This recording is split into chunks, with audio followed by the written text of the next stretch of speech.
जितने आयो माँ शक्ति। आज स्वाध्याय चिंतन का वर्ण क्रमांक है 1165। दिन रविवार, तारीख 2 मार्च 2024। और आज हमारे बीच में आदरणीय श्री जी एम अग्रवाल साहब, retired member tribunal commercial tax है। आज आपका जो विषय है वो है पुरुष सूक्त भाग 9। उसमें ऋग्वेदीय पुरुष सूक्त के कुछ अन्य मंत्रों की विस्तृत व्याख्या।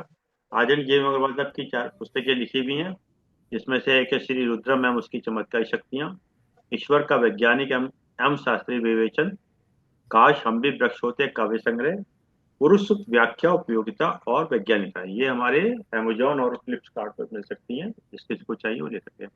अब ज्यादा समय लेते हो, आदरणीय जी मगर साहब से निवेदन करते हैं कि आज का उद्बोधन जारी कर। आदरणीय जी मगर। इस जूम मीटिंग में सभी विद्वानों का, विदुषियों का बड़े प्रेम एवं सत्कार से अभिवादन एवं अभिनंदन। इस ज्ञान यज्ञ के 1165वें सोपान में मुझे आमंत्रित करने के लिए श्री अरविंद शर्मा एडवोकेट का भी बहुत बहुत साधुवाद। प्रथम पूज्य महागणेश, गुरुसत्ता, बागदेवी सरस्वती और सभी सुधी श्रोताओं के कृपा का आवाहन करते हुए मैं इस वार्ता को प्रारंभ करने की अनुमति चाहूंगा।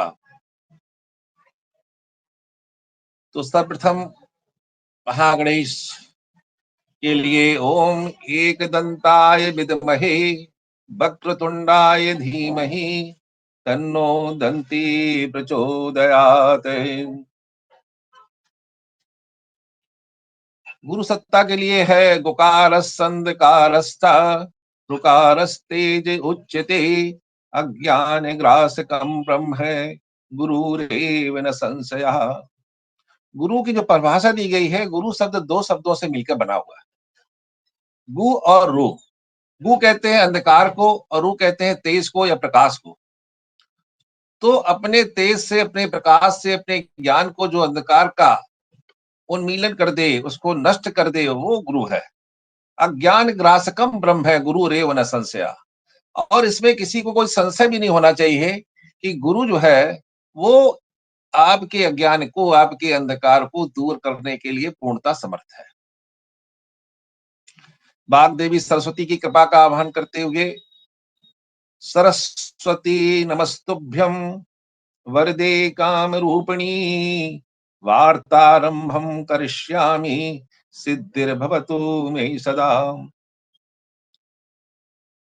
तो जैसे आपको ज्ञात है कि हमारी वार्ता का विषय ऋग्वेदीय पुरुष सूक्त रहा है और इसके 8 सोपान, 8 वार्ताएं पूर्व में हो चुकी हैं।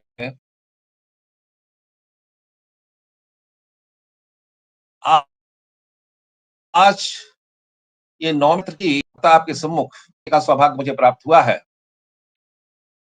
ऋग्वेद के 10वें मंडल के 90th सूत्र में पुरुष का वर्णन किया गया है, जिसे जो पुरुष सूक्त कहलाता है।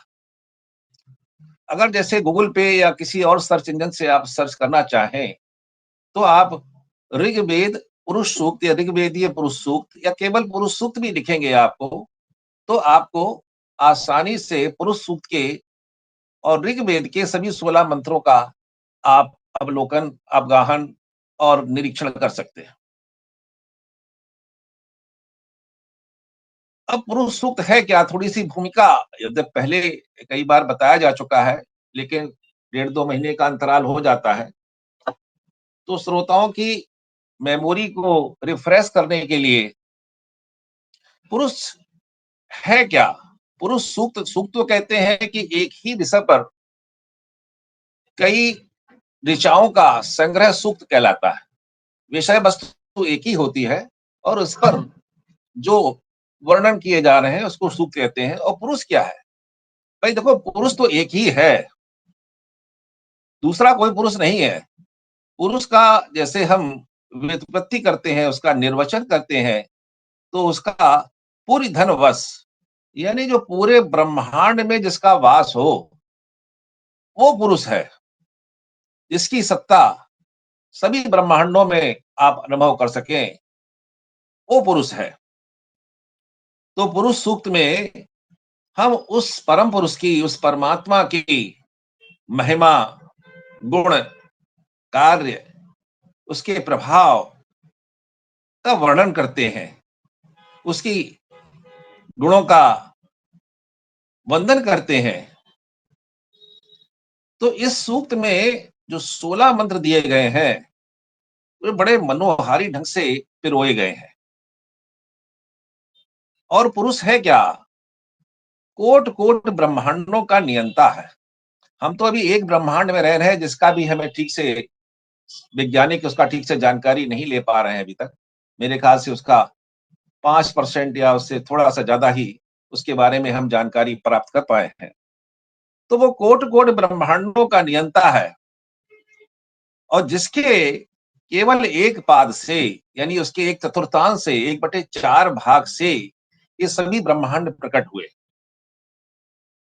जैसे पुरुष सूक्त का एक श्लोक आता है कि पादो अस विश्वाभूतानि त्रिपादस्य अमृतम दिवी। यानी उसके एक पाद से, उसके 1/4 अंश से ये पूरी सृष्टि का उद्भव हो जाता है। और उसके 3 पाद, यानी 3/4 अंश तो दिव्य है, अलौकिक है, आध्यात्मिक जगत में है, जिसकी पहुंच तो बड़े बड़े पहुंचे हुए संत, महात्माओं, योगियों को ही प्राप्त हो पाती। और क्या है उस पुरुष की महिमा? क्या है कि स भूमिम विस्तुतो वृत्वा अतितिष्ठत दशांगुलम। इन सभी ब्रह्मांडों को आच्छादन करके, इन सबका आवरण करके, इन सभी को ऊपर इस पर छा करके उसके परे भी रहता है। हम उस पुरुष को, उस परम पुरुष को अपनी इन 10 इंद्रियों से देखने में असमर्थ है। वो 10 दिशाओं में भी व्याप्त होने से उसके परे है। तो ऐसा परम पुरुष है, ऐसा पुरुष है जिसकी गुणों की चर्चा हम 8 सत्रों में करते चले आ रहे हैं। और 2-4 लाइनों में और मैं उसके बारे में थोड़ा सा बताना चाहूंगा कि वो क्या है। भूत, भविष्य और वर्तमान, जो कुछ भी आप देख रहे हैं, वो उसी का सब रूप है। उसी ने विस्तारित है, वही अपने रूप में सब जगह विस्तारित हो गया है। वही एकमात्र है, उसी की सत्ता ये सभी पूरे संसार में फैली हुई है। एक बहुत अच्छा इसमें जो है मंत्र आता है पुरुष सूक्त में, और मुझे भी बड़ा पसंद है कि पुरुष एवेदम सर्वम यद भूतम यच्च भव्यम उतामृतत्व से शानो इदन्ने नाति रोहिणी। पुरुष एवेदम सर्वम, पुरुष ही सब कुछ है। यद भूतम यच्च भव्यम, जो वर्तमान में है, जो भूतकाल में बीत चुका है, और जो भविष्य में आने वाला है, वो सब पुरुष ही है। केवल बाकी जो हम उसको भिन्न रूप में देखते हैं, वो माया है। माया के अतिरिक्त कुछ नहीं। तो आज हम जो है ऐसी उस सत्ता के गुणों का, उसकी प्रार्थना का, उसके बंधन का, उसके चिंतन का, उसके स्मरण करने का सुअवसर प्राप्त कर रहे हैं। और ये हमारा सौभाग्य है कि हम ऐसे पुरुष के, इस परमात्मा के बारे में कुछ कहने के लिए अपनी वाणी को प्रारंभ कर रहे हैं। यदि देखिए, हम सभी लोग थोड़ा बहुत अपना स्वाध्याय करते हैं, ईश्वर के बारे में कुछ जानते हैं, यहाँ इस स्वाध्याय चिंतन से वही लोग जुड़ पाते हैं जिनकी थोड़ी बहुत रुचि आध्यात्म में होती है। और ईश्वर उन्हीं को सौभाग्यशाली बनाता है इस प्रकार के विषयों में रुचि करने के लिए, जिनका कुछ कल्याण चाहता है। तो हम सभी स्वाध्याय करते हैं, थोड़ा बहुत भगवान का चिंतन करते हैं, अपनी पूजा पाठ की जो भी पद्धति होती है उसको अपनाते हैं। तो अगर किसी को विस्तृत पूजा पाठ करने का समय नहीं है, साधन नहीं है, सुविधा नहीं है, सामर्थ्य नहीं है, श्रद्धा नहीं है, संकल्प नहीं है, सुविधा नहीं है, तो भैया इन 16 मंत्रों को, जो मुश्किल से 5 मिनट का समय लेंगे आपका, हार्डली 5 मिनट्स, आप इनको पढ़ लें। पढ़ नहीं सकते तो सुन लें, और सुन भी नहीं सकते हैं, पढ़ भी नहीं सकते हैं, तो इनका जो भाव है उसका ही चिंतन कर लें। तो मेरा पूरा दृढ़ विश्वास है कि कल्याण ही कल्याण। तो ऐसे चमत्कारी ये पुरुष सूक्त के, ऋग्वेद के ये मंत्र हैं, जिनके करीब 12 मंत्रों का, शायद हम 11 मंत्रों का हम विवेचन कर चुके हैं इसके पूर्व में। तो अगर पूरा मंत्र भी नहीं पढ़ सकते हैं तो आप उसका एक हिस्सा ही पढ़ लें। जैसे मैंने कहा कि पुरुष एवेदम सर्वम विद्भूतम ये च भव्यम, इसी का चिंतन कर ले कि हे परम पुरुष, आप ही वर्तमान, भूत और भविष्य है, मैं आपकी शरण में हूं। इतने भाव से ही आप कह लें तो मैं समझता हूं कि आपको षोडशोपचार से, हम लोग कैसे पूजन करते हैं कर्म कांड में, 16 प्रकार से भगवान का अर्चन करते हैं कि पाद्यम समर्पयामि, स्नानम समर्पयामि, आसनम समर्पयामि, नैवेद्यम समर्पयामि। इस तरह से हम लोग 16 प्रकार से भगवान का अर्चन करते हैं, उसकी पूजा करते हैं। तो ये 16 मतलब जो है वो षोडशोपचार पूजा का ही तरह से विधान है, समझिए। आप नहीं कर सकते हैं, आपके पास सुविधा नहीं है, आपके पास कर्मकांड करने का समय नहीं है तो इन 16 मंत्रों को आप पढ़ लीजिए, आपकी पूजा पूरी जो है पूर्ण हो जाएगी। तो पिछले जो सत्र था, 8वां सत्र था, उसमें हम 12वें मंत्र पर चल रहे थे और 12वें मंत्र में ये बताया जा रहा था कि कोई जब विशाल चीज होती है, जैसे कोई बहुत कहा गया है कि सहस्र शीर्षा पुरुषा सहस्त्राक्षा सहस्रपात स्वभूमि विश्वतो वृत्वात् इति सांगबलम। कैसा पुरुष है? सहस्त्राक्षा, सहस्त्रपाद है, सहस्त्र उसके अनगिनत, अनंत उसके मुख है, अनंत उसके पैर है, अनंत उसकी भुजाएं हैं। तो ऐसे पुरुष को, ऐसे परमात्मा का वर्णन करने के लिए हमें किसी न किसी उपमान की, किसी न किसी कल्पना की आवश्यकता पड़ती है। तो उसी कल्पना का, उसी उपमान का और उसी अलंकारिक भाषा का प्रयोग करते हुए हमारे इन ऋचाओं में, इन मंत्रों में ऋषियों ने प्रयास किया है कि उसकी महिमा का वर्णन किया जाए। तो 12वां मंत्र जो हम जिस पर चर्चा पिछले सत्र में कर रहे थे, उसमें ये बताया गया था कि ब्राह्मणों वसमुख आसीत बाहो राजन्याकृता पुरु तदस्य वैश्या पदभ्याम शूद्रो हो जाए। उसका मुख कैसा है? ब्राह्मण जैसा है। उसकी भुजाएं कैसी हैं? क्षत्रियों जैसी हैं, राजा जैसी हैं। और उसकी जंघाएं वैश्य वर्ण की हैं, यानी वैश्य के गुणों वाली हैं। और उसके पाद यानी पैर जो है शूद्र वर्ग के गुणों वाले हैं। तो इस पे काफी चर्चा हो चुकी थी।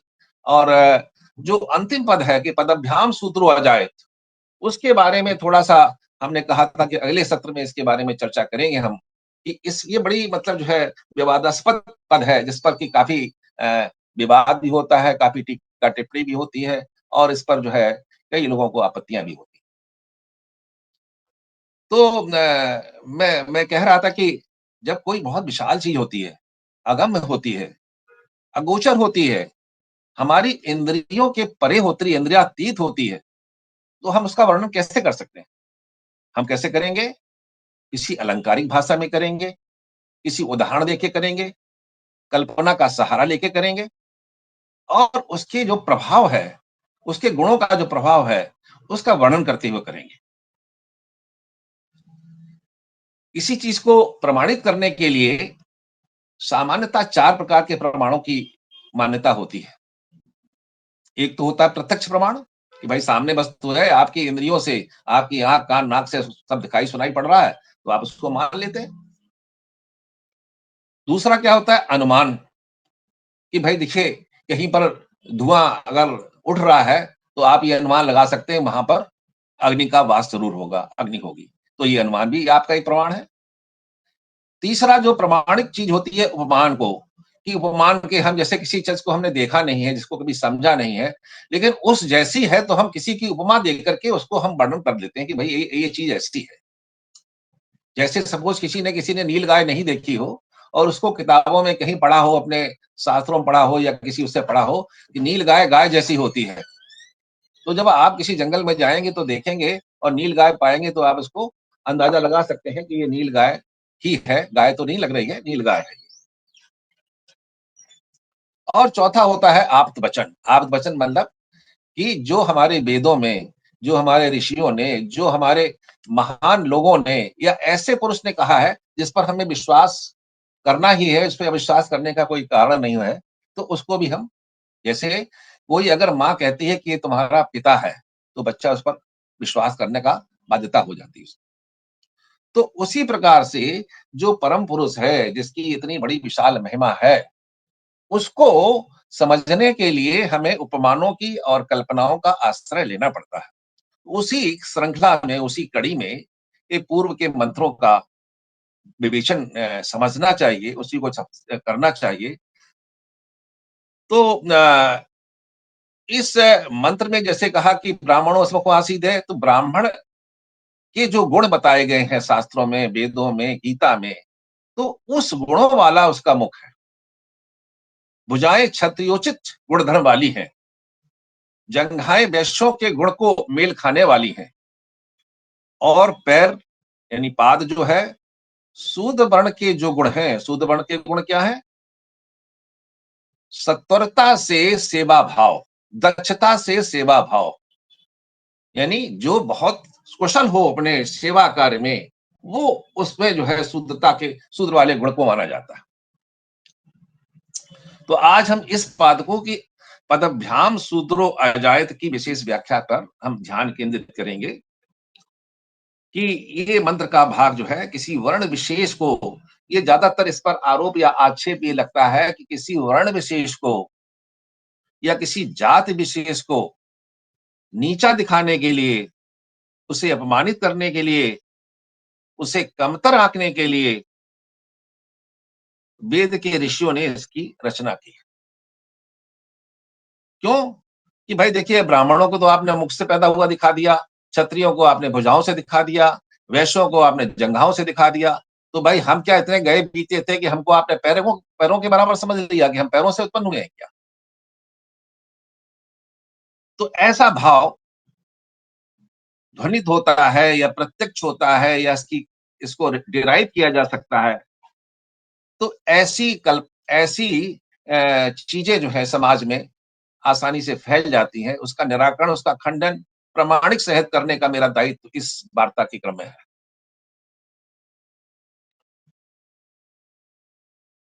वास्तव में क्या है कि ये जो मंत्र है, जो बताया गया है कि देखिए, एक ही उस पुरुष में ब्राह्मण, क्षत्रिय, वैश्य और शूद्र वर्ण के गुणों का समावेश है, और वो एक इंटीग्रेटेड पर्सनालिटी है। ऐसा नहीं कि अलग अलग चीजें हों। तो ये मंत्र जो है समाज का, किसी देश का, विश्व का और पूरे ब्रह्मांड को का एक रोल मॉडल है, एक आइडियल मॉडल है कि समाज कैसा होना चाहिए। और स्पष्ट रूप से ये इशारा करता है, इंगित करता है कि जब शरीर के सभी अंग आपसी तालमेल से, आपसी सामंजस्य से, सहयोग से सुचारू रूप से कार्य करेंगे, उनमें आपसी तालमेल होगा, उसमें आपसी समझ होगी, तभी हमारा समाज, हमारा विश्व, हमारा देश, हमारा ब्रह्मांड, कोई भी इकाई ले लीजिए आप, आपका परिवार, वो सुचारू रूप से फंक्शन कर सकता है। देखिए, ब्राह्मणों का क्या है? ज्ञान, विज्ञान और विद्या का आलोक फैलाने वाली जो सत्ता है, उसको ब्राह्मण कहा गया। तो अगर समाज में ज्ञान, विज्ञान और विद्या नहीं होगी, तो बिल्कुल समाज अंधकार में चला जाएगा। इसी प्रकार अगर सज्जनों की रक्षा करने वाला और दुष्टों को दंड देने वाली क्षत्रिय जैसी शक्तियां नहीं होंगी। क्षत्रिय का काम क्या होता है कि समाज की रक्षा करना, दुश्मनों से रक्षा करना, असामाजिक तत्वों को कुचलना, चोर डकैतों पर नियंत्रण रखना, यानी समाज की अंदरूनी जो बुरी ताकतें हैं और बाहरी दोनों ताकतों को उनको उनसे उसको समाज को दूर रखना और सज्जनता को बढ़ावा देना। तो क्षत्रियोचित गुण वाली व्यवस्था जब तक किसी समाज में नहीं होगी, तब तक समाज आगे नहीं बढ़ सकता है, तरक्की नहीं कर सकता है। तीसरा क्या है? वैश्य का क्या दायित्व होता है? वैश्य जो है आपको कृषि, व्यापार, वाणिज्य, तो आपके उदर पोषण के लिए, आपके भरण पोषण करने की जिम्मेदारी वैश्य समाज पर। तो आपको अगर अन्न ही नहीं होगा, आपका व्यापार और इंडस्ट्री नहीं होगी, तो वो समाज फिर वो गड्ढे में चला जाएगा। तो व्यापार और वाणिज्य को उत्कर्ष दिखाने के लिए, उसकी तरक्की करने के लिए, उसके डेवलपमेंट के लिए, विकास के लिए वैश्य का गुण होना समाज में आवश्यक। चलिए ये सभी चीजें हो गई। अब कोई सेवा कार्य करने वाला नहीं है, तो क्या होगा? बढ़ पाएगा समाज क्या? कभी नहीं बढ़ पाएगा। तो सेवा कार्य में दक्षता और सत्वर वाले भी होना चाहिए। सपोज के लिए हमने एक ऐसे समाज में रह रहे हैं, एक ऐसे ब्रह्मांड में रह रहे हैं, जहाँ पर सभी केवल विद्वान ही विद्वान हैं। सब अपनी पोथी और वेद लिए हुए घूम रहे हैं और किसी को और कुछ नहीं आता है। उस समाज में और कोई नहीं, केवल विद्या का गुण है, ब्राह्मणत्व का गुण है। और तो फिर रक्षा कौन करेगा दुष्टों से? कोई चीज की आवश्यकता होगी, कोई इंडस्ट्री बनानी होगी, कोई घर बनाना होगा, तो उसको सेवा करने के लिए, उस करने के लिए कहाँ से आदमी आएगा? तो इसी प्रकार से अगर क्षत्रिय धर्म वाले सभी समाज में लोग घूमते रहेंगे, तो सभी अपनी तलवारें जो है भांजते हुए सब पूरे समाज में घूमेंगे, बाकी वर्णों का कोई और उनमें औचित्य ही नहीं होगा। कहने का तात्पर्य है कि सभी गुणों का सामंजस्य बताने वाला ये परम पुरुष जो है, परम पुरुष ने कहा कि ये परम पुरुष का जो ढांचा है, जो मॉडल है, वही समाज का ढांचा होना चाहिए, वही मॉडल होना चाहिए समाज का। और सभी का सम्मान होना चाहिए। ऐसा नहीं किसी को कमतर आंक करके कि भाई ये हमारे हमने मुख्य ज्ञानवान कोई पुरुष है तो उसकी इज्जत होती है, लेकिन ठीक है। लेकिन कोई क्षत्रिय है, कोई अगर धर्म धर्म की रक्षा करने के लिए तत्पर है, तो उसका भी उसी प्रकार से सम्मान होना चाहिए। कोई वाणिज्य व्यापार के लिए तत्पर है तो उसका भी सम्मान होना चाहिए। और कोई सेवा कार्य में जुटा हुआ है तो उसका भी सम्मान होना चाहिए। ये सिखाता है, ये बताता है ये मंत्र। तो हमारे जो संविधान के नीति नियम निर्धारित करने वाले राजनेता हैं, राष्ट्राध्यक्ष हैं, उनको भी इसी मंत्र की भावना से शासन करना चाहिए। सबका विकास और सबका साथ केवल नारा ही नहीं होना चाहिए, ये ये धरातल पर भी उतरना चाहिए। ये मंत्र सिखाता है। तो कहने का तात्पर्य है कि जो ये भ्रांति है, जो ये दुष्प्रचार किया गया है कि पदभ्याम सूत्रो अजायत, कि शूद्र वर्ण को, पहले तो हमारे यहाँ जाति व्यवस्था थी नहीं, वर्ण व्यवस्था जरूर हुआ करती थी। गुण कर्म के हिसाब से, उसके कर्मों के हिसाब से वर्ण व्यवस्था हुआ करती थी। जातिगत व्यवस्था कोई नहीं थी। तो ये मंत्र जो बताता है कि आपको सार्वभौमिक एकता, यूनिवर्सल यूनिटी की बात करता है, यूनिवर्सल इंटीग्रेशन की बात करता है कि एक ही विराट पुरुष ने चारों गुणों का समावेश अपने अंदर कर रखा है। उसके अंदर क्षत्रियोचित गुण भी है, ब्राह्मणत्व के गुण भी है, उसके अंदर वैश्य के गुण भी है, उसके अंदर शूद्र के गुण भी है। तो ब्राह्मणत्व का गुण होना भी अच्छा है और बाकी वर्णों का भी गुण होना भी आवश्यक है, उतना ही आवश्यक है। अब भाई ये बताइए कि कोई भी अपने शरीर के विभिन्न अंगों से कोई भेदभाव करेगा क्या? अगर आपके पैर में कांटा भी चुभता है तो आपके पूरे शरीर को कष्ट होगा। अगर इसी प्रकार के समाज के किसी एक अंग में, किसी एक वर्ण में किसी को कोई कष्ट हो रहा है, तो पूरे समाज को उससे उसका कंसर्न होना चाहिए। तभी इंटीग्रेटेड जो है यूनिवर्सल यूनिटी और यूनिवर्सल इंटीग्रेशन की हम बात कर पाए। दूसरा, इसी पुरुष सूक्त में जब सृष्टि की रचना हुई, उस समय संसार में तो कुछ था ही नहीं, शून्य था। तो उस परम पुरुष ने सृष्टि की रचना के लिए एक सर्वभूत यज्ञ का आयोजन किया था, जैसा कि मैंने पहले के मंत्रों में व्याख्या में बताया हुआ है। तस्मात् यज्ञात सर्वता समृतम प्रसदाज्यम, ये मंत्र का भाग आया। तस्मात् यज्ञात सर्वता, सर्वभूत यज्ञ था। सर्वभूत यज्ञ का मतलब ही यही होता है कि जिसमें सब कुछ आहूत कर दिया जाए, कुछ भी शेष न रखा जाए। और उस समय उस परम पुरुष के अलावा कुछ था ही नहीं, उसकी इंद्रियों को उन्होंने देव और ऋषि बना लिया और उसने अपने आप को पूरा जो है समर्पण कर दिया उस सर्वभूत यज्ञ। तो उसने ऐसा नहीं सोचा कि भाई पदभ्याम सूत्रो अजायत है, हमारे पैर जो है सबसे निकृष्ट है, सबसे कम उपयोगिता वाले हैं, इनकी महत्ता नहीं है, तो इनको चलो हम इनको पहले अपना अलग करके इसको हवन कर देते हैं, बाकी अपना शेष शरीर बचा लेते हैं। ऐसा नहीं हुआ। उस सर्वभूत यज्ञ में तस्मात् यज्ञात् सर्वथा समर्थम प्रसाद्यम, सब कुछ उसने अर्पण कर दिया। तो लोक कल्याण के लिए, किसी नई सृष्टि की रचना के लिए हमें जब तक अपना सर्वस्व निछावर नहीं करने की भावना होगी, तब तक हम एक नई रचना नहीं कर सकते हैं, समाज का कल्याण नहीं कर सकते। इसी में एक मंत्र आया है कि यत पुरुषेण हविषा देवा यज्ञ मतन्वत, यद पुरुषेण हविषा, उस पूरे पुरुष की हविष हो गई। ऐसा नहीं कि किसी पर्टिकुलर भाग की हविष हुई हो, हविष का भाग बनाया गया, पूरा समग्र समग्र रूप से, संपूर्ण रूप से उस पुरुष ने उस यज्ञ की आहुति में अपने आप को समर्पण कर दिया।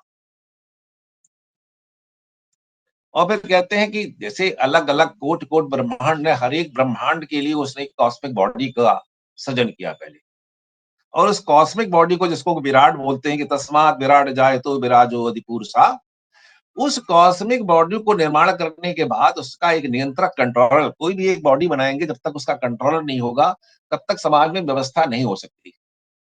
तो जितने ब्रह्मांड है उसकी कॉस्मिक बॉडी, और फिर उसका एक कंट्रोलर जिसको कि आदि पुरुष कहा जाता है, उसको बनाया उसने, और उसके बाद फिर उसमें वो प्रवेश कर गया और इस प्रकार की सृष्टि का संचालन प्रारंभ हुआ।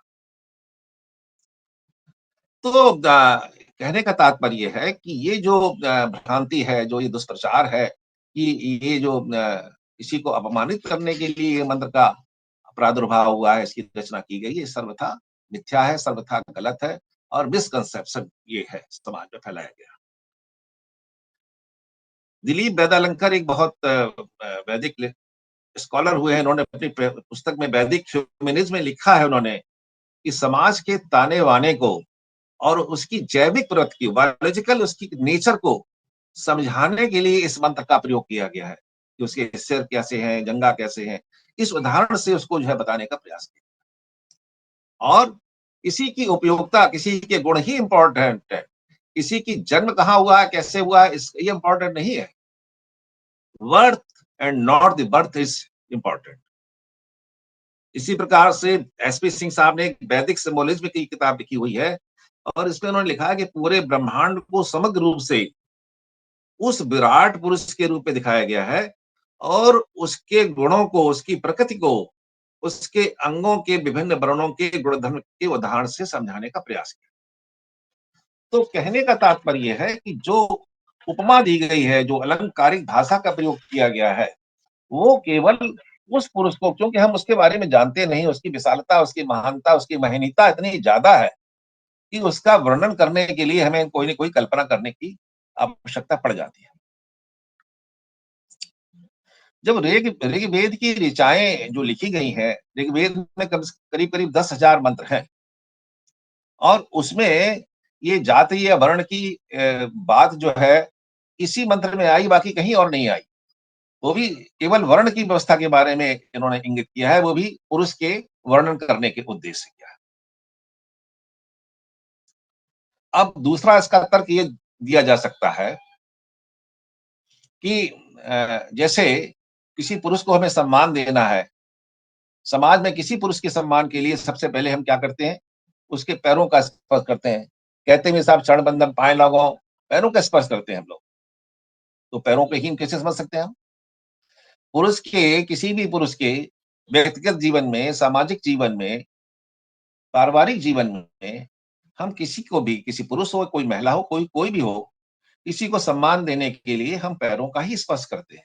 हम उसके जंघाओं के स्पर्श करते हुए उसको नहीं करते हैं कि साहब हमको आशीर्वाद दे दीजिए, या किसी का मुख का स्पर्श करते हुए हम उसके आशीर्वाद लेने के लिए आकांक्षी हो जाए। हम पैरों का ही स्पर्श करते हैं। तो पैर फिर कैसे हीन हो गए? उसकी उपेक्षा, उसका अनादर कैसे किया जा सकता है? तो कहने का तात्पर्य बार बार यही है कि पदभ्याम शूद्रो अजायत जो पद है, वो पुरुष के गुणों को ही दर्शाता है, किसी वर्ण विशेष के लिए नहीं इस्तेमाल किया गया।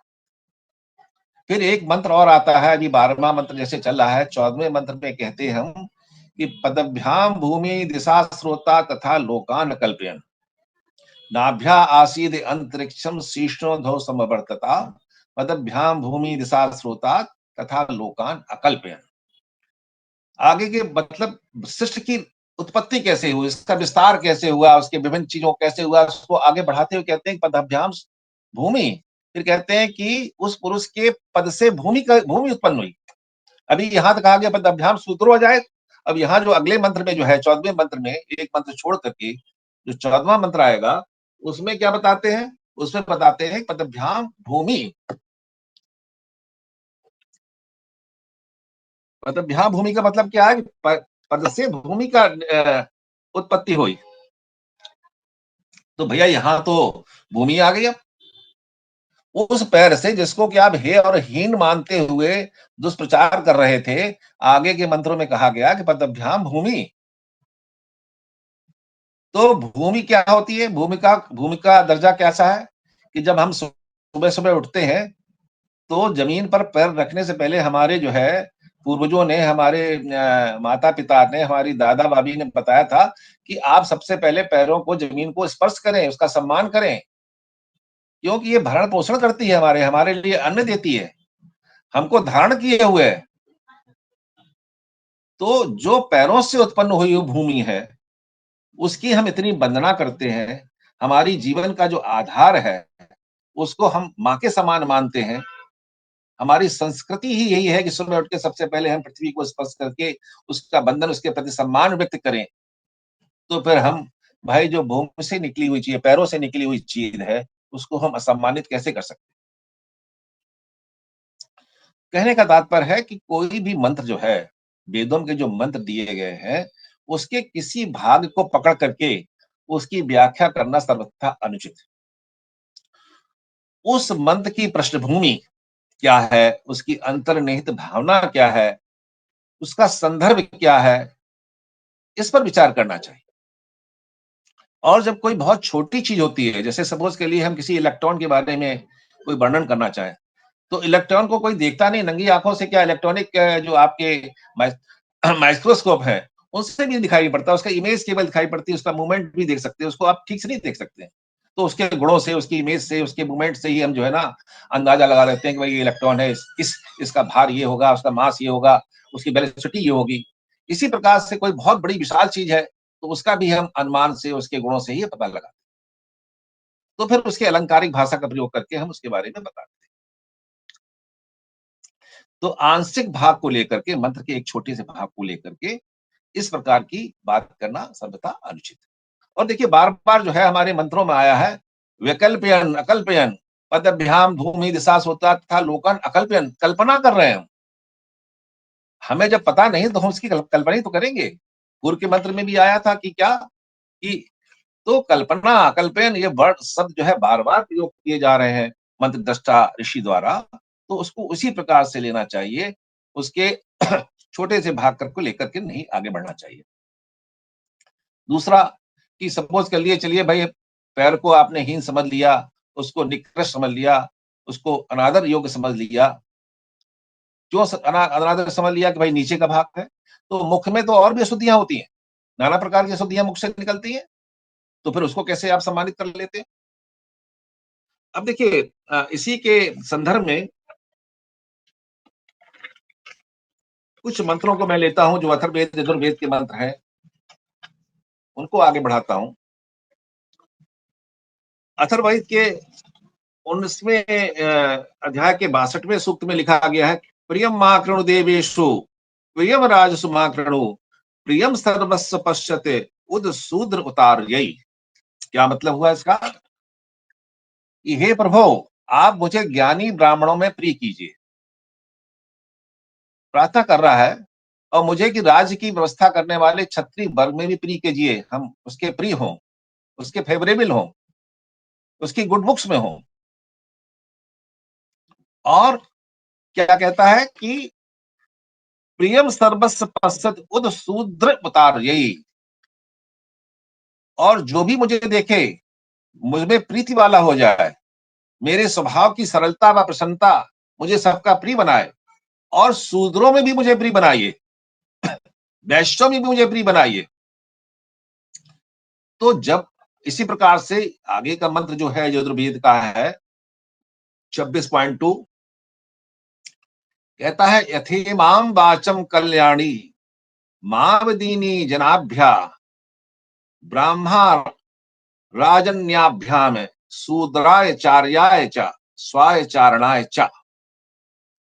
कहते हैं जिस प्रकार से कल्याण करने वाली वाणी को, वेद की वाणी सभी के लिए है, ऐसा नहीं शूद्रों के लिए निषिद्ध नहीं है, ये गलत भ्रांति है कि ये ब्राह्मण क्षत्रिय वैश्य शूद्र प्रिय अप्रिय सभी के लिए इसका उपदेश दिया गया है। ये मंत्र कह रहा है, ये मैं नहीं कह रहा हूं, ये मंत्र कह रहा है कि जिस प्रकार कल्याण करने वाली वेदवाणी ब्राह्मणों के लिए, क्षत्रियों के लिए, वैश्यों के लिए और जो आपके प्रिय प्रिय सभी के लिए, शूद्रों के लिए, सबके लिए है, उसी प्रकार हे मनुष्य तुम लोग भी इसका उपदेश करो। ऐसा नहीं किसी को उसको उसके लिए वंचित मत करो, उसको अनाधिकारी मत समझो उसके लिए। तो वर्ण के आधार पर हमारे यजुर्वेद और हमारे ये जो अथर्ववेद है, नाना प्रकार के वेद में अलग अलग जगह अलग अलग संदर्भों में इसकी बात कही गई। एक और मंत्र आता है यजुर्वेद का 18.48, वो कहता है रुचुम नो देहि ब्राह्मणेषु रुचुम राजसु नस्कृधि रुचुम विशेष शूद्रेषु मई देहि रुचा रुचम। क्या कहता है वो? सबसे प्रीत की कामना करता हुआ व्यक्ति कहता है कि हे परमेश्वर या हे राजन, राजा को भी परमेश्वर की संज्ञा दी गई है, हे परमेश्वर या ये राजन, ब्राह्मणों में हमारी प्रीति हो, क्षत्रियों में, शूद्रों में, वैश्यों में हमारी प्रीति हो और आप मुझ में सबसे प्रीत करने वाले संस्कार धारण कराइए। बार बार इन मंत्रों में कह रहा है, वेद ये कह रहा है कि हमें सभी वर्णों में प्रीत करने के योग्य बनाइए। हमारा स्वभाव, हमारा करेक्टरिस्टिक, हमारा करेक्टर ऐसा हो कि सभी वर्ण वाले हमको अपना फेवरेबल समझे, हमें अपना आदर का भाव दें और हम उनके प्रति आदर का भाव रखें। तो देखिए यहाँ शूद्रों का प्रिय बनने की बात कह रहा है, शूद्रों का आपको प्रिय बनाने की बात कह रहा है। तो आप किसी का प्रिय बनने के लिए या किसी को प्रिय बनाने के लिए तभी उद्यत होते हैं, तभी तत्पर होते हैं, तभी तैयार होते हैं जब क्या हो, वो गुणवान हो, आपके नेचर से उसका मेल खाता हो, उपयोगिता हो और जिससे आपको कोई लाभ मिलने की भी आशा हो, तभी तो उसका प्रिय बनने का प्रयत्न करें, किया जाएगा।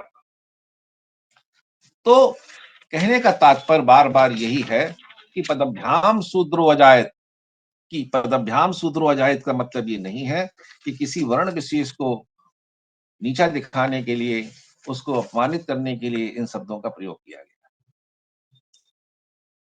अब देखिए थोड़ा सा मनुस्मृति की भी बात कर लेते हैं। मनुस्मृति के बारे में लोग मनुस्मृति की कृतियां जला देते हैं कि साहब ये तो ब्राह्मणवादी ग्रंथ है और इसमें तो जो है, जो दलित समाज के लिए इसमें तो बहुत ही गलत बातें लिखी गई हैं।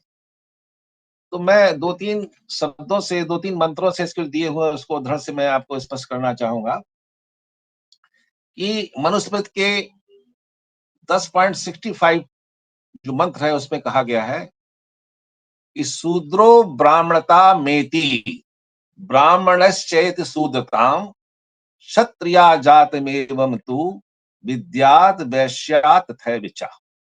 क्या मतलब हुआ इसका? कि शूद्रो ब्राह्मणता मेति, कर्म के अनुसार ब्राह्मण शूद्रता को प्राप्त कर लेता है, यानी ब्राह्मण शूद्र वर्ण में जा सकता है कर्म के अनुसार से, और शूद्र ब्राह्मणत्व को प्राप्त कर सकता है।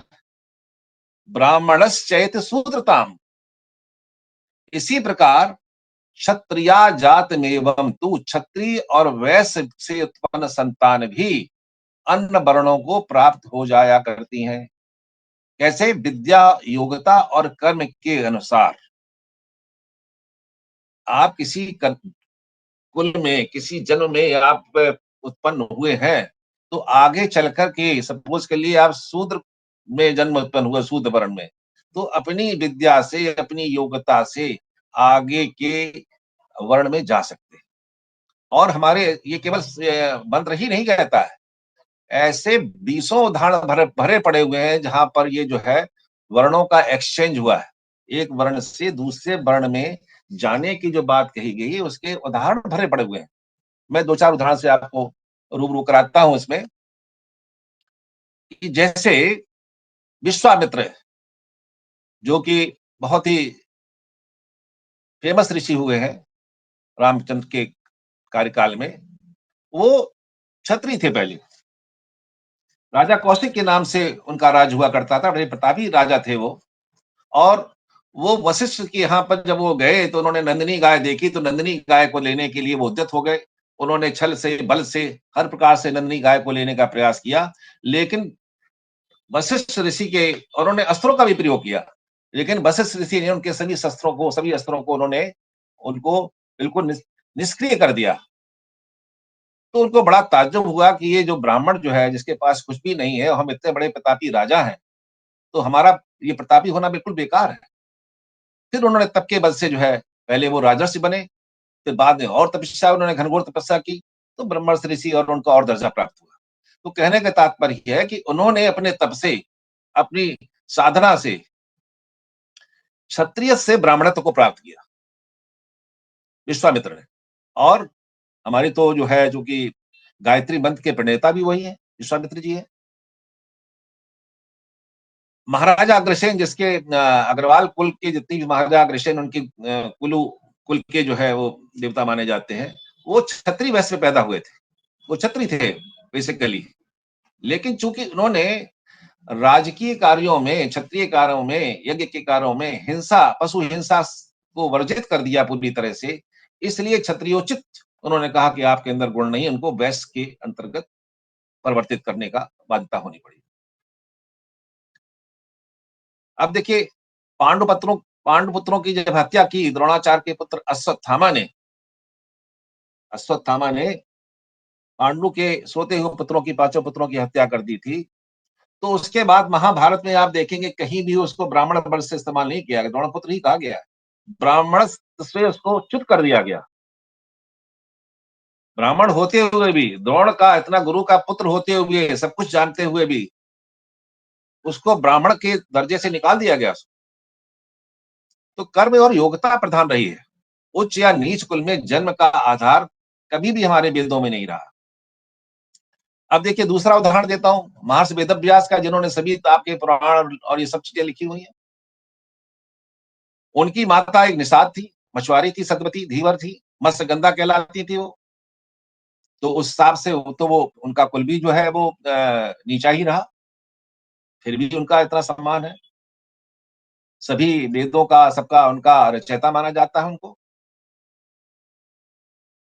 वैदिक जो मंत्र है उसमें भी बता दूं मैं, ऐत्रेय ब्राह्मण का जो रचना की गई है वेद में, उसके रचयिता महिदास शूद्र कुल में जन्म हुए थे। और एक वैदिक ऋषि जिन्होंने मंत्रों के दृष्टा थे, कवस एलुस, वो जन्म से शूद्र वर्ण के ही थे। तो कहने का तात्पर्य है कि ये जो है कि शूद्रो ब्राह्मणता में थी, आपका वर्ण का जो एक्सचेंज है, आप ये मत समझिए कि पुराने जमाने में कि आपने एक किसी वर्ण में आपने जन्म ले लिया तो आप परमानेंट उसी जन्म के ही अधिकारी हो गए। आपका कर्म से, आपके गुणों से और आपके ज्ञान से आपके जो वर्ण का है वो परिवर्तन हो जाएगा। ये उदाहरण था पहले। अब खैर उतना नहीं, समय के साथ साथ चीजें बदल गई हैं। एक और मनुष्यत्व का एक बहुत अच्छा एक मंत्र और भी है, जिस पर चर्चा करना चाहूंगा मैं। और कि जन्मना जायते शूद्रा संस्कारादि दुज उच्यते, वेद पाठाद भवेद विप्रा और ब्रह्म जानादि ब्राह्मण। कहते हैं ये मैं मनुस्मृति का मंत्र बता रहा हूं, जो कि मनुस्मृति अपने आप में इतनी ज्यादा जो है विवादास्पद बना दी गई है, उसका मंत्र बता रहा हूं मैं आपको। कि जन्म से सभी शूद्र उत्पन्न होते हैं, जन्म से सभी शूद्र ही उत्पन्न होते हैं। और संस्कारात दुज उच्चते, संस्कार कैसे कि आपका उपनयन संस्कार हो गया, यज्ञोपवीत संस्कार हो गया, आपको गायत्री मंत्र की दीक्षा दे दी गई, तो आपका द्विज हो गया, यानी आपका दूसरा जन्म हो गया।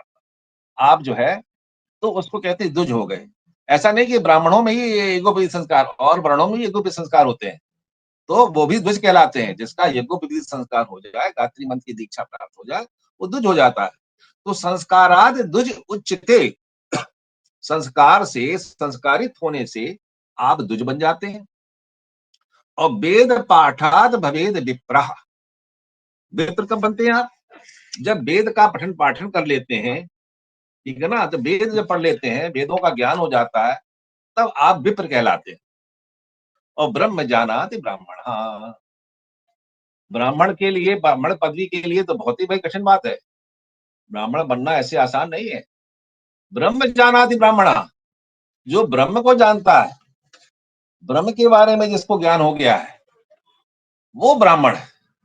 ब्राह्मण की परिभाषा यही है कि ब्रह्म जानाति ब्राह्मण।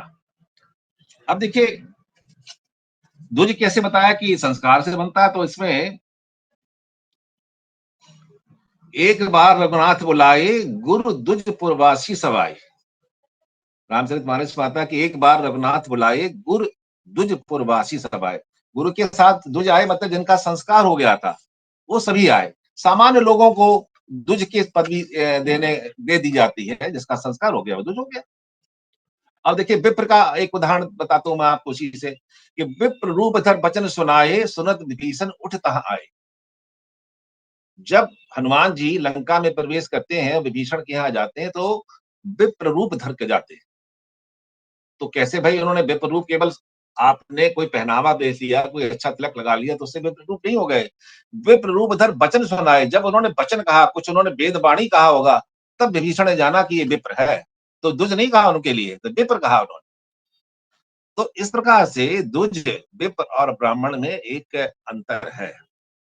ब्रह्म जानाति ब्राह्मण बताई दिया मैंने आपको। अब ब्राह्मण में जिसने ब्रह्म को जान लिया, चाहे रविदास हो, चर्मकार के रूप में कार्य करते रहे हो, कर्म उनका हो, चाहे कबीरदास जुलाए हो, और चाहे तुलसीदास जी हो, ये सभी, हम इन सभी को ब्राह्मण की श्रेणी मानते हैं, क्योंकि ब्रह्म के वेता थे, ब्रह्म को जानने वाले थे। कर्म उनका कुछ भी रहा हो, वर्ण उनका कुछ भी रहा हो। डॉक्टर सुरेंद्र कुमार ने अपनी पुस्तक लिखा है विशुद्ध मनुस्मृति, और उसमें प्रमाणित किया उन्होंने, लिखा ही नहीं, प्रमाणित, प्रमाण सहित लिखा है उन्होंने कि वर्तमान में जो प्रचलित मनुस्मृति है, जिसको लेकर के तमाम विवाद होते रहते हैं, आधे से अधिक, कुल उसमें 2712 मंत्र या श्लोक दिए गए हैं, उसमें से 1471, 147 श्लोक बाद में जोड़े गए हैं। यानी वो श्लोक जो है प्रक्षेपित है, अंतर्वेशित है, इंटरपोलेटेड है। क्यों जोड़े गए भाई, इसकी क्या आवश्यकता हो गई? जब मुगल काल में और अंग्रेजों के काल में जब भारत गुलामी की जंजीरों में जकड़ा हुआ था, तो हमारी सभ्यता को, हमारी संस्कृति को, हमारी एकता को, हमारी सामाजिक समरसता को छिन्न भिन्न करने का, तार तार करने का कुचक रचा गया। और इसके लिए बाकायदा जो विदेशी विद्वान थे, उन्होंने हमारे वेद ग्रंथों का, संस्कृत का गहन अध्ययन भी किया, और अध्ययन करके ही उनमें इंटरपोलेशन करने का प्रयास किया। जब आप किसी देश की सभ्यता, किसी संस्कृत धर्म को आप नष्ट कर देंगे, तो समाज अपने आप नष्ट हो जाएगा। ये कुचक रचा गया, और उसी कुचक के जरिए आज भी समाज में कुछ पॉलिटिकल पार्टियां, कुछ राजनीतिक लोग अपने क्षुद्र लाभ के लिए, अपनी राजनीतिक महत्वाकांक्षा को पूरा करने के लिए समाज को जातियों में, वर्णों में, इसमें बांटने का प्रयास कर रहे हैं, आज भी कर रहे हैं, और ये रुकना चाहिए। और जहां जहां, मेरा तो विचार ये भी, जहां जहां हमारे ग्रंथों में, जहां जहां रामचरितमानस में, मनुस्मृति में, अलग से मनुस्मृति द्वारा लिखी जाना चाहिए। जब इंटरपोलेशन हो गया तो हमारे विद्वानों को इस पर प्रयास करना चाहिए, उनको हटाना चाहिए, जो समाज को बांटने वाली जो चीजें हैं उसको हटा देना चाहिए। तो ये जो है कि पदभ्याम सूत्रो अजायत, इसके बारे में जो अभी चर्चा हो रही थी, उसमें मैं समझता हूं कि इस बात को, मैं अपनी बात को कहने में शायद समर्थ रहा हूं कि पदभ्याम सूत्रो अजायत का मतलब समाज को बांटना नहीं। अब एक मंत्र और कहिए तो समय हो तो मैं ले लूं आगे। चलिए, थोड़ा सा समय है अभी, कितना समय है? ले लीजिए, समय ले लीजिए, कोई दिक्कत नहीं, आप अपना लीजिए। आगे का मंत्र लेते हैं कि चंद्रमा मनुष्यो जाता चक्षु सूर्यो जायते मुखाद इंद्र अग्निश्चय प्राणात वायु जायत। बड़ा फेमस मंत्र है। जब भी हम कोई, आप देखते हैं कोई पूजा पाठ करते हैं, कभी घर में कोई आपका अच्छा शुभ कर्म हो रहा है, तो पंडित जी आते हैं तो मंत्र पढ़ते हैं। उसमें हमारे इसमें पुरुष सूक्त के बहुत मंत्रों का उच्चारण होता है। तो आगे कहते हैं कि भाई जब उस परम पुरुष से पूरी सृष्टि की रचना हो रही थी तो कि चंद्रमा मनुष्य हो जाता है। अब नक्षत्र ग्रह की बात हो रही है, जो हमारे जो दैनिक जीवन के जो बहुत आवश्यक तत्व हैं उनके अ, उनकी उत्पत्ति के बारे में यहाँ इस मंत्र में हम वार्ता कर रहे हैं कि मन से चंद्रमा का उदय हुआ। उस परम पुरुष के, उस परमात्मा के, उस विशाल पुरुष के, उस महिनी व्यक्तित्व के पुरुष रूपी उस भगवान से चंद्रमा मनुष्य हो जाता, उसके मन से चंद्रमा उत्पन्न हुआ। और कहते हैं चक्षु सूर्यो अजायत, उसके नेत्रों से, चक्षुओं से क्या हुआ, सूर्य की उत्पत्ति हुई। मुखाद इंद्र अग्निश्चय, मुख से क्या हुआ, इंद्र। इंद्र कहते हैं इंद्रियां को, जो हमारी ज्ञानेन्द्रियां हैं, जो कर्मेंद्रियां हैं वो, और अग्नि, दो चीजें पैदा हुई मुख से, इंद्रिया और अग्नि। और प्राणाद वायु रजायत, जो वायु है, जो हमारा प्राणों का आधार है, हमारे श्वास और प्रश्वास का जो जीवन का आधार है, वो उस परम पुरुष के प्राणों से उत्पन्न हुआ। तो कहने का तात्पर्य है कि ब्रह्मांडी पुरुष के विभिन्न अंगों की उत्पत्ति कल्पना और प्रकल्पना से पहले जैसे कही गई, उसी की कड़ी में ये मंत्र जो है लिखा गया है कि चंद्र है, सूर्य है, अग्नि है, हमारी ज्ञानेन्द्रियां हैं, हमारी कर्मेंद्रियां हैं, वायु है, ये सृष्टि के जीवन के लिए बहुत ही आवश्यक तत्व है। और इनके बगैर, सूर्य के बगैर, चंद्र के बगैर, वायु के बगैर हम अपने जीवन की कल्पना नहीं कर सकते। और चंद्रमा, चंद्रम धन आ, चंद्रमा कैसे, आकाश, आ माने आकाश के सहित चंद्रमा की उत्पत्ति मन से। चक्षु सूर्यो अजायत, जो हमारी नेत्र है, ज्ञान है, प्रकाश है।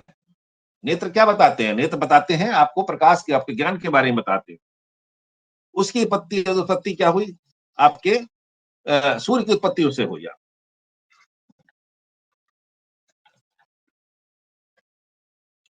चंद्र जो है मन का कारक है आपके। चंद्रमा से मन की भावनाएं, आपका मूड, आपका रक्तचाप, ये सभी कंट्रोल होते हैं। और ये एक जलीय तत्व है, वाटरी प्लेनेट है एक तरह से समझिए आप। यद्यपि जो ये चंद्रमा हम जिसकी बात करते हैं इसमें कि पानी बिल्कुल नहीं मिल रहा है, ये चंद्र बहुत डिफरेंट है, जिसकी जहां वेदों में जिस चंद्रमा की बात करते हैं वो चंद्रमा अलग है। तो जैसे हम कहते हैं कि ये हमारी भावनाओं को, हमारे मन को कंट्रोल करने वाला चंद्रमा है। किसी के कुंडली में अगर चंद्रमा नीच का है, पैसिफिक है, मैलेफिक है, तो कहते हैं कि उस व्यक्ति के विचारों में एक एक रूपता नहीं होगी, डाइवर्जन होता रहेगा, पागल होने की तक स्थिति बन जाती है। इसीलिए चंद्रमा को लूना कहा गया है, लूनेटिक माने होता है पागल। तो चंद्रमा का मन पे बहुत असर होता है, इसीलिए चंद्रमा को मन का कारक बताया गया। चंद्र शब्द जो है चदि धातु से बनता है, जिसका मतलब होता है चंदति दीप्यते इत चंद्रा, मतलब जो मन को प्रसन्न करे, मन को प्रकाशित करे, वो चंद्रमा है। आपने देखा हो कि समुद्र में ज्वार भाटे का कारण भी जब चंद्रमा पूर्णिमा का होता है, चंद्रमा पूरा उदय होता है, तो ज्वार भाटे जब आते हैं, ज्वार भाटे की गति बढ़ जाती है चंद्रमा से। हमारा मन और समुद्र की तरंगें एक सी है, जैसे समुद्र में तरंगें उठती रहती हैं, ऐसे हमारे मन के अंदर भी भावनाओं की, कल्पनाओं की, विचारों की तरंगें उठती रहती। तो चंद्रमा हमारे मन को प्रभावित करने के लिए बहुत ही प्रभावकारी तत्व है। चंद्रमा इस तरह से, चंद्रमा मन का अधिष्ठाता है। और चंद्रमा का दिन होता है सोम, सोम चंद्रमा कहते हैं। इसीलिए लोग बाग, अगर किसी को मानसिक कोई बीमारी है तो उसको चंद्रमा का पूजा करना चाहिए, सोमवार की पूजा करना चाहिए, शंकर जी का आराधन करना चाहिए, ठीक है ना। तो कुंडली में जिसका चंद्रमा निर्मल होगा उसे क्या होगा, चूंकि जलीय तत्व है तो उसको सर्दी जुकाम कफ वगैरह इसकी बीमारियां ज्यादा बनी रहेंगी, रक्त प्रभाव को भी ये डिस्टर्ब करेगा। तो इस प्रकार से चंद्रमा मनुष्य हो जाता, चक्षु सूर्य हो जाए। अब सूर्य की बात करें तो सूर्य और नेत्र का बड़ा संबंध है। सूर्य और नेत्र का संबंध क्या है, सूर्य किसको कहते हैं, सुबत कर्माणि लोकम प्रेरयति इत सूर्य, जिसके उदय मात्र से संसार को कर्म में प्रेरित करने की प्रेरणा मिलती है। सुबत कर्माणि लोकम प्रेरयति, कर्म करने के लिए जो प्रेरणा देता हो उदय होते ही, वो सूर्य है। और नेत्र क्या होते हैं? जब नेत्र आप खोलते हैं, जब उसका उन्मीलन करते हैं, तो क्या होता है? आपका दिन की शुरुआत हो जाती है, आपका कार्य जो है, आपका दैनिक कार्य से प्रारंभ तब होता है जब आप नेत्र खोलते हैं। और नेत्र खोलने का मतलब है आप प्रकाश में आ रहे हैं, आप अपने दैनिक कार्यों की ओर तत्पर हो रहे हैं, प्रकाशित हो रहे हैं। तो सूर्य और नेत्रों का काम करीब करीब एक सा ही है। कर्म में प्रवृत्त करना, आपको ज्ञान की ओर ले जाना, आपको जीवनदानी शक्ति देना। तो इस प्रकार से जब किसी का सूर्य जो है किसी की कुंडली में कमजोर होता है, आप हमेशा देख लीजिए, अगर सूर्य जो है अच्छे ग्रहों से आच्छादित नहीं है, अच्छे भाव में नहीं है, तो आपको नेत्र संबंधी रोग होने शुरू हो जाएंगे। आपको नेत्र, वैसे तो आप हो नहीं, जैसे उम्र के साथ तो कैटरेक्ट वगैरह होना बड़ा स्वाभाविक है, उसकी बात नहीं कर रहा हूं। गंभीर नेत्र अगर रोग आपको अनायास हो रहा है, यो उम्र के हिसाब से नहीं, उम्र के स्वाभाविक नहीं, तो आप ये निश्चित समझ लीजिए कि आपकी कुंडली में आपका सूर्य जो है वो, उसकी स्थिति ठीक नहीं है। उस समय आपको क्या करना चाहिए? आपको सूर्य को जल देना चाहिए, सूर्य मंत्र का जप करना चाहिए। इसी में एक एस्ट्रोलॉजी की बात बता दूं, कुछ लोग जो है ना रत्न धारण कर लेते हैं। मान लो सपोज कर लिए चंद्रमा का जो है रत्न जो है वो मोती है, और चंद्रमा आपका मैलिफिक है, अच्छी राशि में नहीं है, या बुरे ग्रह को संगत में है, तो आपका रत्न जो है विपरीत प्रभाव डालेगा। ऐसे में क्या करना चाहिए? मंत्र जप करना चाहिए। तो ये ध्यान रखना चाहिए, सूर्य अगर आपका अच्छा नहीं है तो आपको नेत्र संबंधी रोग होंगे। और एक मंत्र बता देता हूं आपको, अगर आपका सूर्य अच्छा नहीं है, आपको आंखों की नेत्रों संबंधी प्रॉब्लम हो रही है, तो ओम नमो भगवते सूर्याय अक्षय तेज से नमः। ओम नमो भगवते सूर्याय अक्षय तेज से नमः। इस मंत्र का जाप करिए, आप सूर्य को जल चढ़ाइए, सूर्य के द्वादश नामों को आप पढ़िए, ठीक है ना, हम सूर्याय नमः, ओम भास्कराय नमः, इस तरह से सूर्य के जो बात द्वादश मंत्र उनका जप करिए। और अग्नि की बात कर लेते हैं। कहते हैं मुखाद इंद्र, तो मुख से क्या उत्पन्न हुआ है? मुखाद इंद्र अग्निश्चय, इंद्रियां और अग्नि जो है मुख का भाग बनी है जाकर के। तो अग्र मुख क्या है? अग्रणी भवते अग्नि, अग्नि क्या है? जो सबसे अग्रणी हो, हर कार्य में जो अग्नि अग्नि अग्रणी होती है, और मुख भी अग्रणी होता है। तो सबसे पहले मुख से ही किसी के व्यक्तित्व का जो है अनुमान होता है। सभी कार्यों में आगे रहने वाली क्या है? अग्नि है। ऋग्वेद का सबसे पहला मंत्र भी अग्नि को समर्पित है। कहते हैं अग्निमीढ़े पुरोहितम यज्ञस्य देवम ऋतुजम होतारम रतधात्म अयम यज्ञ सुप्रणीते। यज्ञ में सबसे ज्यादा जो आगे रखने वाली है वो अग्नि। और प्राणाद वायु अनाय, अनाय मतलब वायु जीवनी शक्ति है। वायु क्या है? जीवनी शक्ति है। अभी वायु का प्रभाव जो है रुक जाए तो हाहाकार बच जाएगा।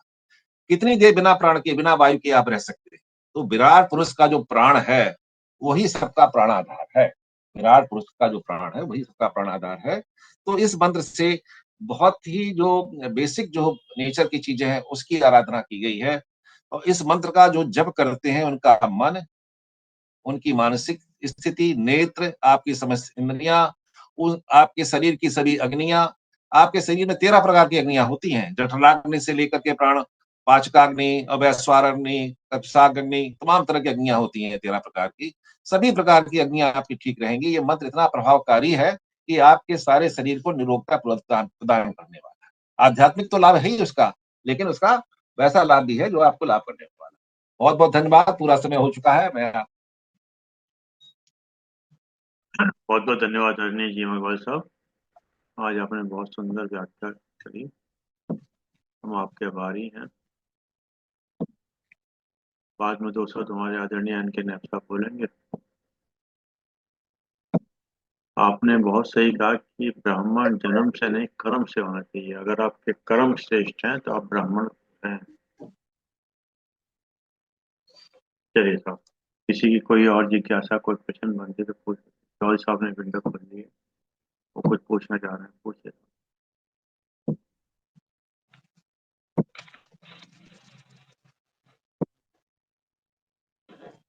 जी सर।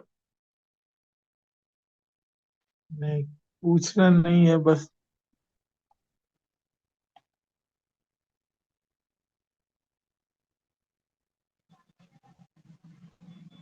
काफी मैं कुछ काफी स्पष्ट कर दिया कब।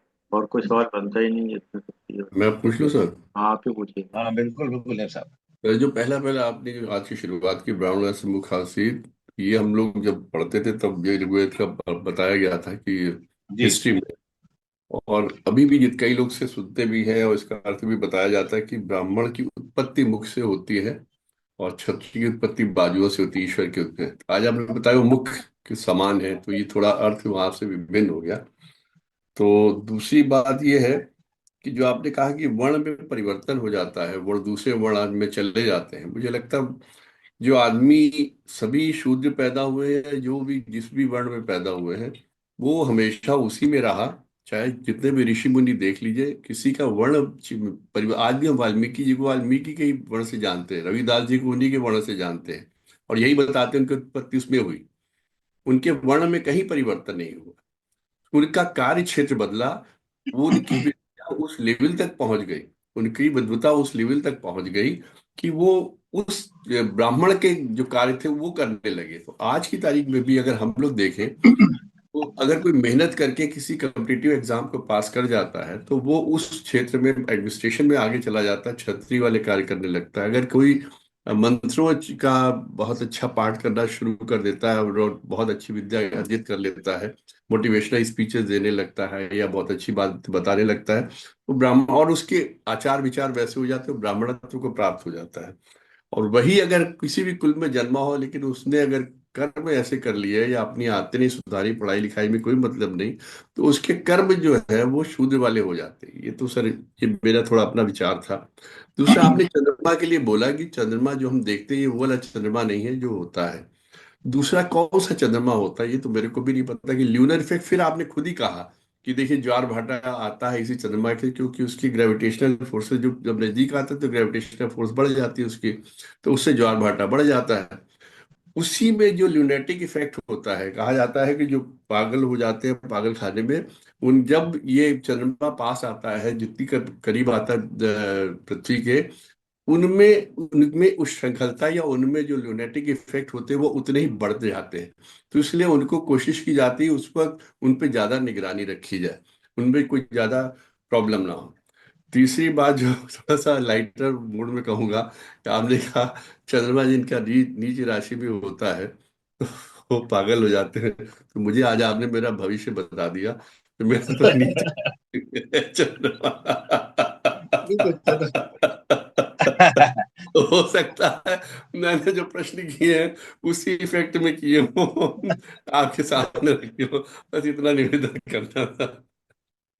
जो देखिए, जो जीनियस होते हैं और जो ल्यूनेटिक होते हैं उससे बड़ी एक थिन लाइनिंग होती है। तो आप अपने को ल्यूनेटिक समझिए, अपने जीनियस समझिए अपने आप को, नंबर वन। और चंद्रमा का प्रभाव तो मन पे पड़ता ही है, इसमें तो कोई शक नहीं। आपने पहला प्रश्न किया कि ब्राह्मणों मुख आसीत, ब्राह्मण मुख्य समान है। मुख से उत्पन्न नहीं हुई तो कल्पना है। मैंने कहा ना, विकल्पन और कल्पना की गई है। जब किसी विशाल वस्तु की, किसी विशाल चीज के बारे में वर्णन करते हैं तो कल्पना और अलंकारिक भाषा का ही प्रयोग करते हैं। और पहले भी गीता में तमाम तरह के श्लोकों से वर्णन किया गया है कि ब्राह्मण के क्या गुण है। तो जब हम कहते हैं ब्राह्मणों मुख आसीत है, तो ब्राह्मण मुख के गुणों वाला है। ऐसा नहीं कि ब्राह्मण जो है उनके मुख से पैदा हुआ है, ऐसा नहीं आशय इस मंत्रों का है। उसके जो गुण धर्म है वो ब्राह्मणों के गुण वाले हैं। और ब्राह्मणों के गुण क्या है, इसलिए इसमें जो वार्ता थी उसमें विस्तृत विस्तार रूप से मैंने उसको आज उसको रिपीट नहीं किया है। तो काफी उसमें बताया गया है कि ब्राह्मणों के गुण धर्म क्या होते हैं। ठीक है ना। दूसरा, आपने प्रश्न किया कि चंद्रमा के बारे में बात किया कि चंद्रमा जो है, आप कह रहे हैं कि चंद्रमा जो हम समझते हैं चंद्रमा वही वही एक चंद्रमा है, ऐसा नहीं है। हमने जो शास्त्रों में पढ़ा है ये तो उपग्रह है, हमारे पृथ्वी का उपग्रह है। चंद्रमा जो है जिसकी बात करते हैं, जैसी चंद्रमा की वेदों में बात करते हैं, वो चंद्रमा दूसरा प्लेनेट है। हमारी कौन सा प्लेनेट है ये बताने की स्थिति में नहीं हुआ आज। वो तो साइंटिस्ट देखेंगे, समझेंगे, कभी उसको समझेंगे उसको।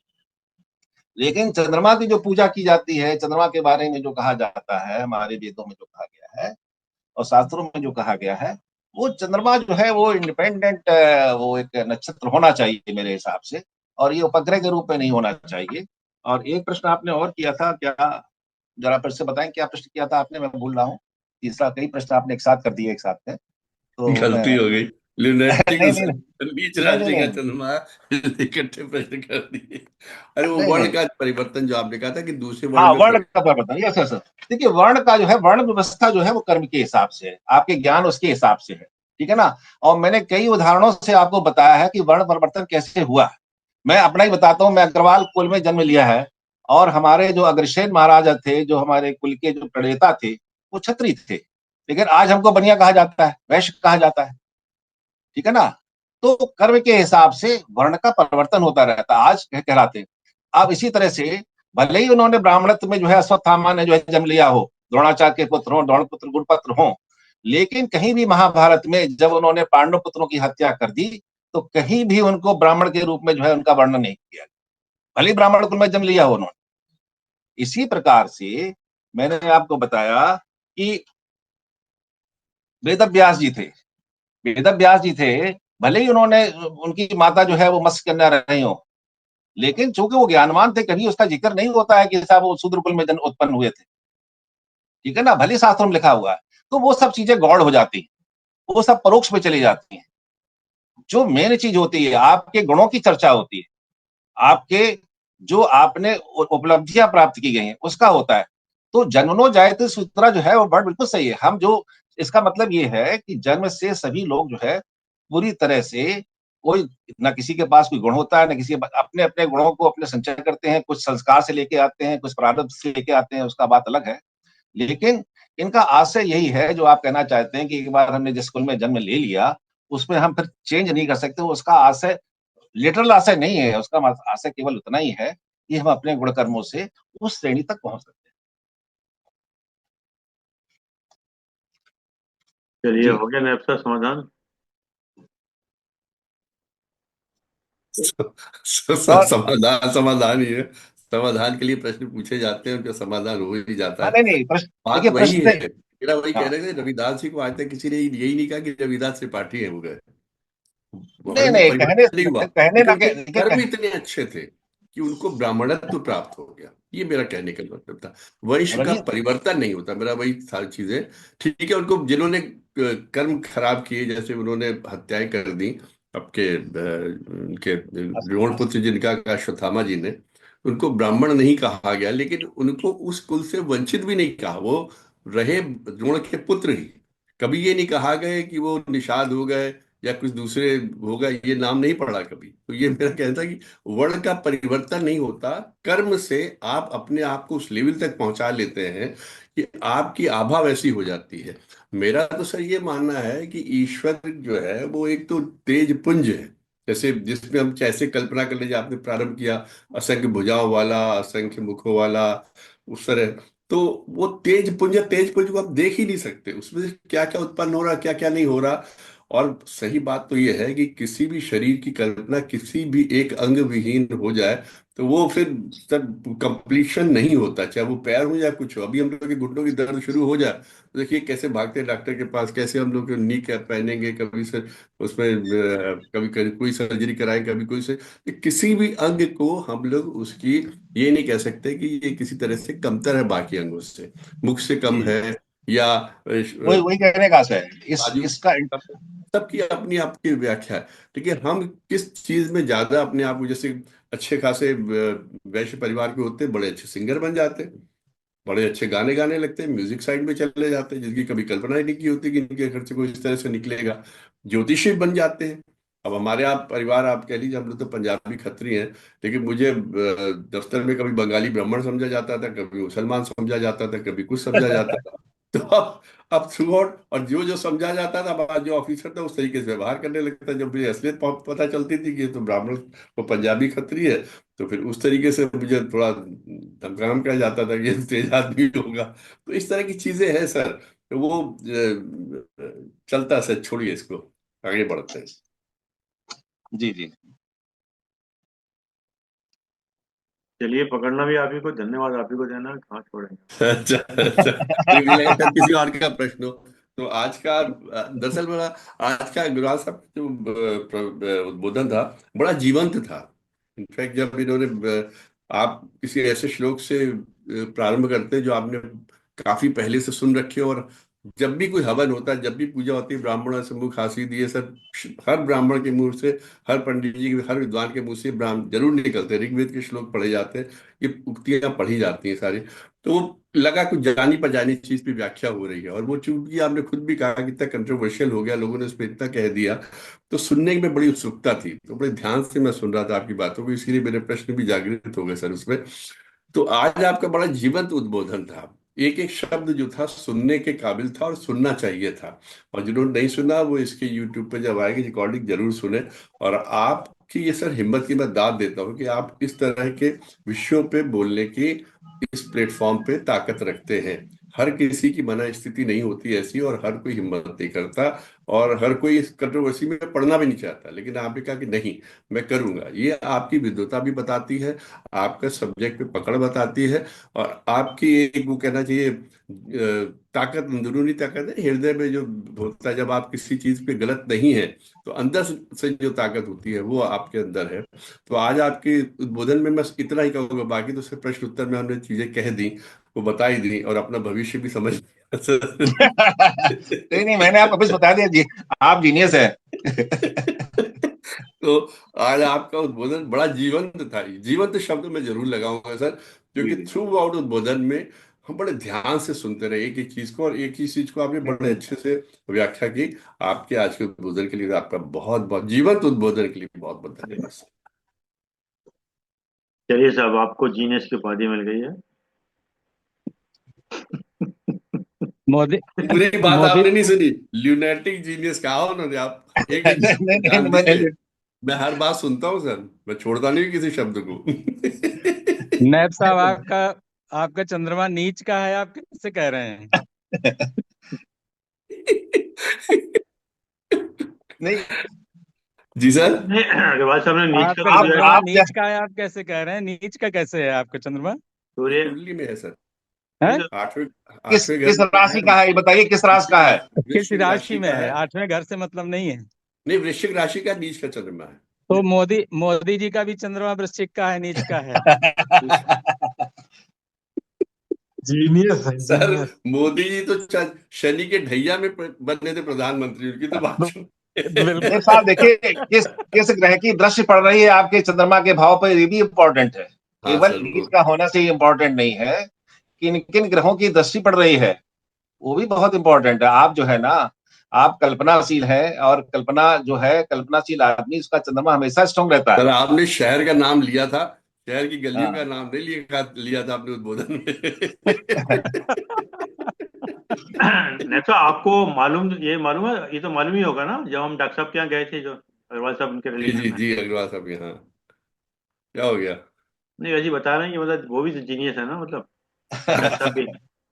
अच्छा, इनके साले साहब देखिए, अग्रवाल यहाँ साहब। यहाँ जितने श्रोता लोग बैठे हुए हैं, हमारा तो जी, सबको प्रणाम है, सभी जीनियस हमारे लिए, और सभी बड़े विद्वान है, और ये विद्वानों भी को। आपने हाँ देखी, मैं ये कहूँगा प्रारंभ में आपने यही बात कही, और वो जी। बात बिल्कुल सर्वथा उस पर मैं एग्री करता हूँ कि इस पे बैठ के जो सुन रहे हैं वाकई में उनके कोई कर्म अच्छे हैं, और कहीं ना कहीं विद्वता को प्राप्त किए हुए हैं, और उनका वो लेवल है कि वो सुनना चाहते हैं, भगवान के कहीं ना कहीं करीब है।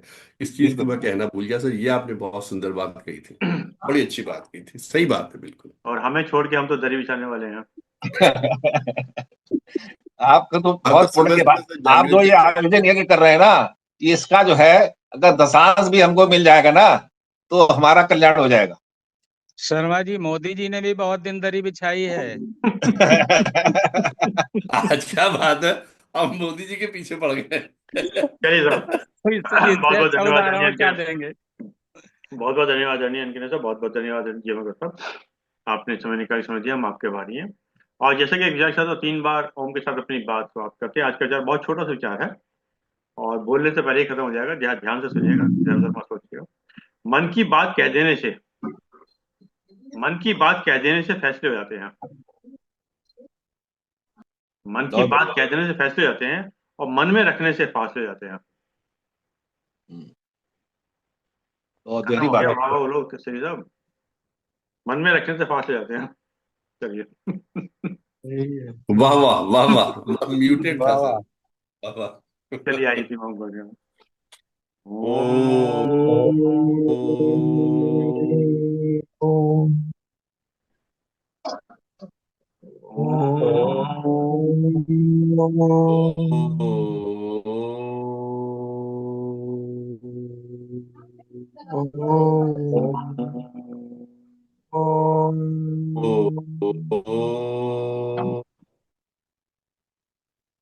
शांति शांति शांति शांति शांति। शांति। सबको प्रणाम। सभी प्रणाम सर। सबका बहुत धन्यवाद। बहुत बहुत धन्यवाद। नमस्कार सभी को।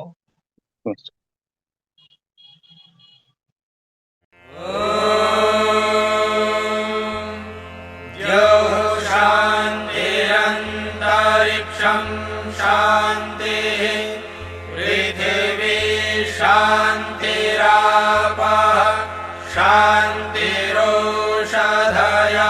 शान्तिः वनस्पतयः शान्तिर्विश्वे देवाः शान्तिर्ब्रह्म शान्तिः सर्वं शान्तिः शान्तिरेव शान्तिः।